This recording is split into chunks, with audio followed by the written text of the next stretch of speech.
धनपुर कस्बा बड़ा ही सादा और देहाती अंदाज वाला इलाका था। यहाँ के लोग बैलगाड़ी, साइकिल और कभी कभार मोटरसाइकिल पर घूमते। पूरे कस्बे में बस दो ही चीजें सबसे तेज मानी जाती थीं, एक शर्मा जी की पुरानी राजदूत बाइक और दूसरा पप्पू हलवाई की जलेबी बनाने की स्पीड। लेकिन एक दिन कस्बे की हवा ही बदल गई। चौक पर अचानक लाल रंग की चमचमाती सुपरकार आकर रुकी। उसके दरवाजे ऊपर की तरफ खुले, जैसे पंख फैलाए हों। गाड़ी में लाइटें टिमटिमा रही थीं, हॉर्न भी साधारण पींपी नहीं बल्कि प्याऊ प्याऊ की तरह बज रहा था। कस्बे वाले दंग रह गए। अरे राम राम, ये कौन सी चीज आ गई हमारे गांव में? गाड़ी है भाई, गाड़ी। लेकिन ऐसी तो फिल्म में ही देखी थी। भीड़ इकट्ठा हुई। सब जानना चाहते थे कि इस सुपर कार का मालिक कौन है। गाड़ी से बाहर उतरा बबलू चौबे। पहले वह एक मामूली किराने की दुकान चलाता था। किसी तरह शहर जाकर लॉटरी का टिकट लिया और किस्मत चमक गई। पैसे हाथ आए तो सबसे पहले जाकर सुपर कार खरीद डाली। गाड़ी से उतरते ही बबलू ने ऐनक चढ़ाई और अकड़कर बोला, देख रहे हो, ये है सुपर कार। अब मैं तुम जैसे मिट्टी में चलने वाले लोगों से अलग हूं। मैं बबलू चौबे, सुपर कार वाला। गांव वाले एक दूसरे का मुंह ताकने लगे। किसी ने ताली बजाई, किसी ने मुंह छुपाकर हंसी दबाई। अब बबलू का रुतबा अलग ही था। सुबह सुबह मंदिर जाते समय वह गाड़ी स्टार्ट करता, इंजन की घर घर आवाज पूरे मोहल्ले में गूंजती। लोग हाथ जोड़ते तो वह खिड़की से हाथ हिलाकर ऐसे पोज देता जैसे कोई फिल्म स्टार हो। गली मोहल्ले में बच्चे उसके पीछे पीछे दौड़ते और गाते, सुपर कार वाला आया, घमंडी बबलू आया। बबलू को इस गाने पर बड़ा मजा आता। वह और अकड़कर गाड़ी के शीशे चढ़ा देता और सोचता, देखा, सब मेरी शान मानते हैं। लेकिन सच तो यह था कि उसे गाड़ी चलानी ठीक से आती ही नहीं थी।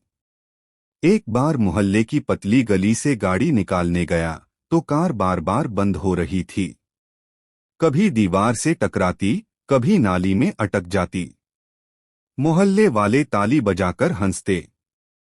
अबे बबलू, गाड़ी बड़ी है पर दिमाग छोटा। एक और मजेदार किस्सा हुआ। पप्पू हलवाई की दुकान के सामने बबलू ने गाड़ी रोकी।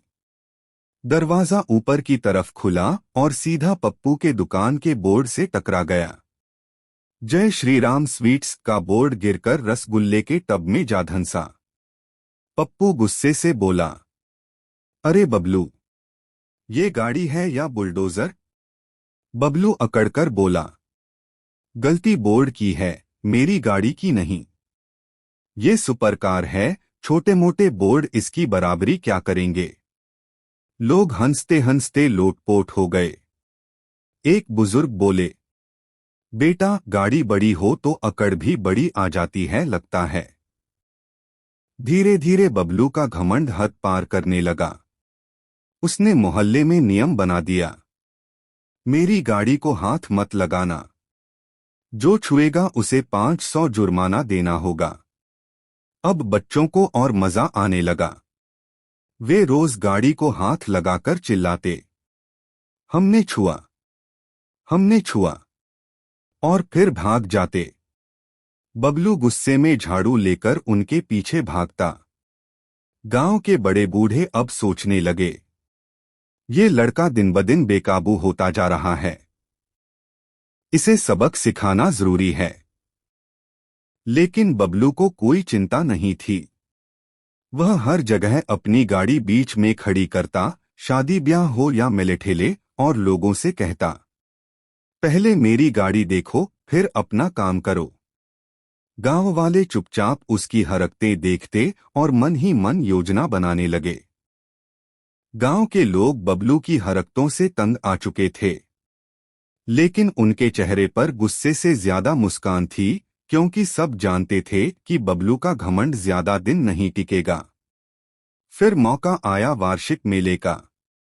यह मेला पूरे कस्बे का सबसे बड़ा आकर्षण था। यहाँ झूले लगते, मिठाइयों की दुकानों की लाइनें लगतीं और दूर दूर से लोग बैलगाड़ी और ट्रैक्टरों में बैठकर आते। बबलू को यह सुनते ही अपने आप पर और घमंड आ गया। उसने कहा, इस बार मेरी सुपर कार मेले की शान होगी। सब भूल जाएंगे ऊंट घोड़े, सिर्फ मेरी गाड़ी की चर्चा होगी।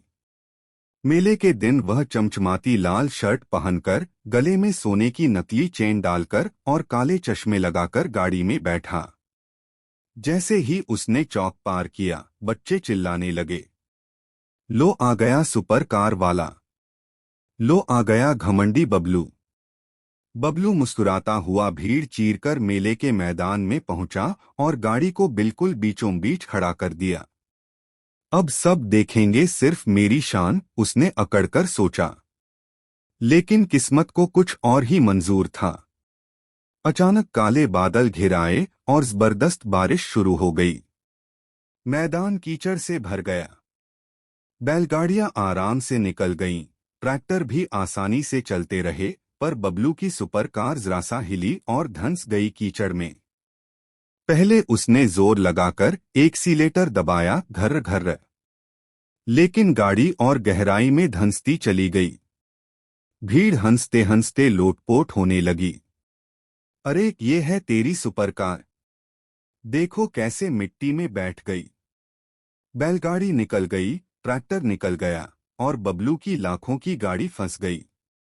बबलू परेशान होकर चिल्लाने लगा, अरे कोई धक्का लगाओ, मेरी गाड़ी निकालो। लेकिन अब तक सब लोग उसे सबक सिखाने के मूड में थे। कोई भी मदद के लिए आगे नहीं आया। सब बस मजे ले रहे थे। थोड़ी देर बाद पप्पू हलवाई अपनी पुरानी बैलगाड़ी लेकर पहुंचा। उसने हंसते हुए रस्सी निकाली और बबलू से बोला, चल तेरी सुपर कार को बैल ही बचाएंगे। अबे गाड़ी चाहे कितनी भी बड़ी क्यों न हो, गांव के जुगाड़ के आगे कुछ नहीं। भीड़ हंसी और ताली बजाने लगी। रस्सी बांधी गई, बैल आगे बढ़े और कुछ ही मिनट में सुपर कार कीचड़ से बाहर आ गई। बबलू का चेहरा उतर गया था। उसका पूरा घमंड पानी में धुल चुका था। लोगों ने उसे घेर लिया और ठहाके लगाने लगे। शर्मा जी बोले, अबे बेटा, तूने सोचा था गाड़ी से तू राजा बन जाएगा, पर देख ले, असली राजा वो है जो दूसरों का काम आए, न कि जो अकड़ दिखाए। एक बुजुर्ग ने कहा, गाड़ी नहीं, इंसान की नीयत बड़ी होनी चाहिए। बबलू की आंखें भर आईं। उसने हाथ जोड़कर कहा, भाइयों मैं मान गया। गाड़ी से इंसान बड़ा नहीं होता। असली इज्जत इंसानियत और मदद से मिलती है। आज आपने मुझे सबक सिखा दिया। भीड़ ने ताली बजाई और हंसते हुए कहा, चलो अब तू भी हमारा आदमी बन गया। गाड़ी को शोभा की चीज बना और खुद इंसानियत से जी।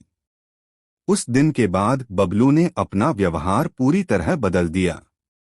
अब वह सुपर कार दिखावा करने के लिए नहीं, बल्कि काम के लिए इस्तेमाल करता। कोई बीमार पड़ता तो तुरंत अस्पताल छोड़ आता, कोई शादी में मदद चाहिए तो गाड़ी भेज देता। धीरे धीरे लोग उसे चिढ़ाकर घमंडी नहीं, बल्कि प्यार से बबलू भाई सुपर कार वाले कहने लगे। और बबलू भी हंसकर कहता, अब ये गाड़ी मेरी शान नहीं, तुम्हारी सेवा के लिए है। सीख है, घमंड चाहे गाड़ी का हो या पैसे का, ज्यादा देर टिकता नहीं। इंसान की असली पहचान उसकी इंसानियत और मदद से होती है, न कि उसकी दौलत से।